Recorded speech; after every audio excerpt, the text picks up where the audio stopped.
বাংলা চলচ্চিত্র অঙ্গনে আবারও বাজছে নতুন গুঞ্জন।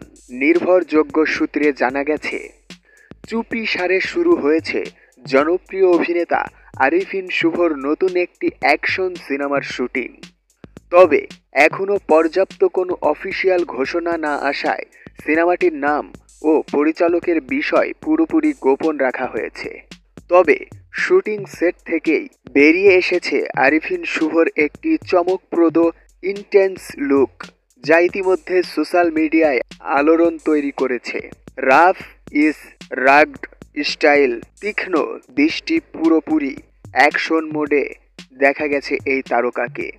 অনেকেই বলছেন Arifin Shuvo is going to sack the screen again. সূত্র আরও জানিয়েছে, এটি হতে যাচ্ছে তার ক্যারিয়ারের সবচেয়ে পাওয়ারফুল অ্যাকশন প্রজেক্টগুলোর এক। সিনেমাটিতে থাকছে আধুনিক ভিজুয়াল, স্ট্যান্ড সিকোয়েন্স ও বড় পরিসরে অ্যাকশন দৃশ্য, যা ইতিমধ্যে ভক্তদের কৌতূহল বাড়িয়ে দিয়েছে কয়েক গুণ।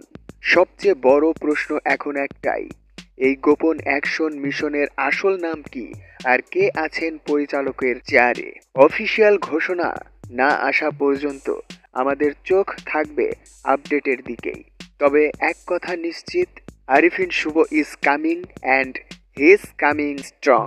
সবাই ভালো থাকবেন, সুস্থ থাকবেন। এই ছিল আজকের আপডেট। নিউজটি শেয়ার করে আপনার বন্ধুদের মাঝে দেখার সুযোগ করে দিন আর চ্যানেলটি সাবস্ক্রাইব করে সাথে থাকুন।